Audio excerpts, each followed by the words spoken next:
Good morning all of you. इस video में हम बात करेंगे बिहार शिक्षक भर्ती का जो पेपर हुआ था पीआरटी का और 9 टू 12 के लिए। तो जो 9 10th और 11 12 का जो वेरिफिकेशन यानी दस्तावेज सत्यापन है उसकी डेट आ गई है और उसकी डेट 4 सितंबर से स्टार्ट हो रही है 12 सितंबर तक।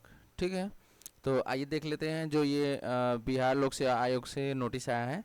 तो यहाँ पे आप देख सकते हैं विद्यालय अध्यापक नियुक्ति प्रतियोगिता परीक्षा के कक्षा 9 टू 10th माध्यमिक एवं 11 टू 12th उच्च माध्यमिक के अभ्यर्थियों का दस्तावेज सत्यापन के संबंध में।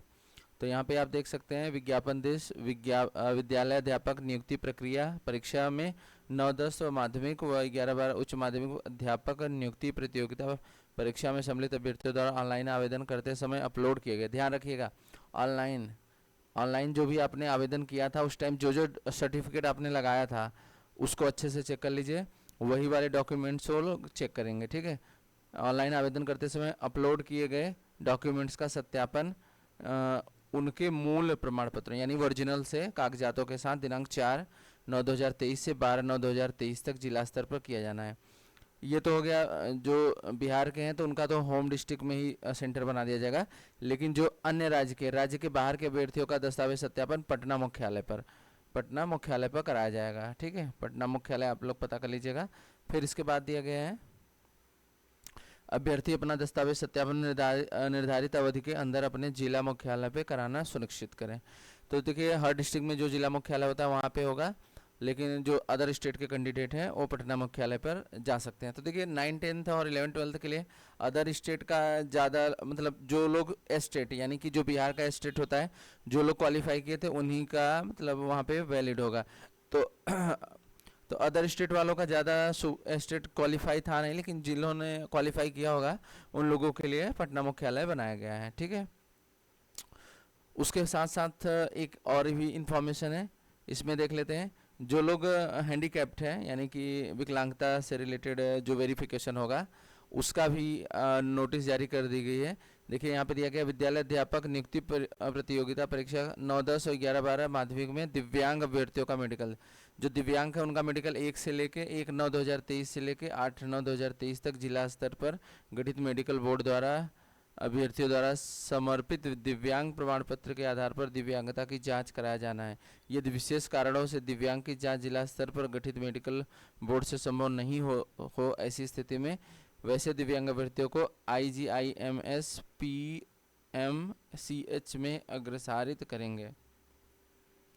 और बाहर के राज्य के बाहर के अभ्यर्थियों का दिव्यांग प्रमाण पत्र की जांच पटना के IGIMS PMCH में कराया जाएगा। ठीक है, तो और दिव्यांग अभ्यर्थी अपने प्रमाण पत्रों की जांच गठित मेडिकल बोर्ड द्वारा निर्धारित तिथि तक कराना सुनिश्चित करें, यानी 8 तारीख तक आप करा लीजिए, 1 से लेकर 8 के बीच में। ठीक है, तो ये थी मेन इन्फॉर्मेशन। और जनरली अगर देखा जाए, अगर मैं बात करूँ कौन कौन से डॉक्यूमेंट्स यूज़ होंगे, तो एक रफली मैं वीडियो बना दे रहा हूँ यहाँ पे, उसके बाद में एक वीडियो और भी बाद में डिस्कस करूँगा। देखिए जैसे जो इस पे मैं एक अलग से वीडियो बनाऊँगा, अभी यहाँ पे मैं नॉर्मली बता दे रहा हूँ। जैसे 11 12 यहाँ पे देखिए 10th 9 10th और 11 12 इन सभी के लिए देखिए सबसे क्या होगा, सबसे पहला 10th का मार्कशीट और सर्टिफिकेट होना चाहिए, मतलब ठीक है। दूसरा मार्कशीट और सर्टिफिकेट दोनों। फिर इसके बाद 12th का आपका मार्कशीट सर्टिफिकेट रहेगा। तीसरा ग्रेजुएशन का आपके पास मार्कशीट और सर्टिफिकेट होना चाहिए। फिर इसके बाद अगर आप पीजी हैं यानी कि 11 12th के लिए हैं तो आपके पास पोस्ट ग्रेजुएशन यानी पीजी का भी मार्कशीट और सर्टिफिकेट होना चाहिए। फिर उसके बाद आपका ये 4th 5th में देखेंगे, उसके बाद बीएड का आपका सर्टिफिकेट होना चाहिए। फिर उसके बाद आपका एस्टेट का सर्टिफिकेट होना चाहिए, इसके मार्कशीट और सर्टिफिकेट दोनों सभी होने चाहिए। ठीक है, फिर इसके बाद आपका आधार कार्ड होना चाहिए, आधार कार्ड। फिर उसके बाद पैन कार्ड होना ज़रूरी है, अभी चेक नहीं होगा लेकिन बहुत ज़रूरी है, बिना पैन कार्ड का तो आपकी सैलरी ही नहीं आएगी।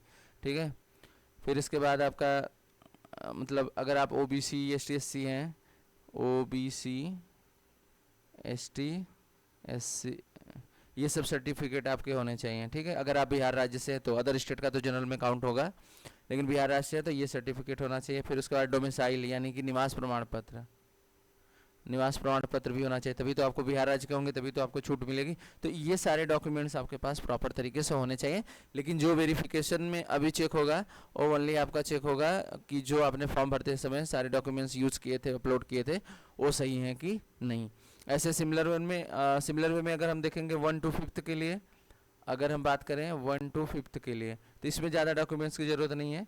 10th का आपका यूज़ होगा मार्कशीट सर्टिफिकेट एंड सर्टिफिकेट। फिर 12th का भी सिमिलर वे में यही रहेगा, मार्कशीट और सर्टिफिकेट। फिर उसके बाद ग्रेजुएशन का रहेगा मार्कशीट और सर्टिफिकेट, यही सेम रहेगा। फिर उसके बाद बीटीसी का रहेगा, बीटीसी डीएलएड का मार्कशीट और सर्टिफिकेट रहेगा। फिर उसके बाद आपका सीटेट पेपर 1 का मार्कशीट सर्टिफिकेट, सीटेट में तो एक साथ ही कर देता है, तो सीटेट पेपर 1 रहना चाहिए आपका। वो भी जो अदर स्टेट के हैं उनका 90+ होना चाहिए, क्योंकि अदर स्टेट वालों का 90+ ही वैलिड होगा, ठीक है।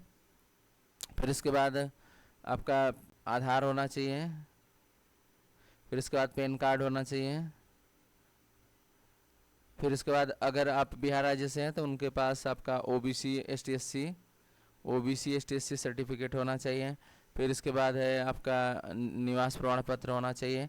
अगर आप एक्स सर्विसमैन हैं, एक्स सर्विसमैन इसमें भी रहेगा, इसमें भी एक सर्विसमैन या आप इस तरीके से कोई हैं तो उसकी जो छूट ले रहे, या खेल से रिलेटेड जो भी आपने डॉक्यूमेंट्स अपलोड किए थे उन सभी के सर्टिफिकेट आपके पास होने चाहिए डॉक्यूमेंट वेरिफिकेशन में। याद रखिएगा वहाँ पे बिल्कुल रहम नहीं की जाएगी, आपके इमोशन के साथ बिल्कुल नहीं, वो इमोशन को नहीं देखते।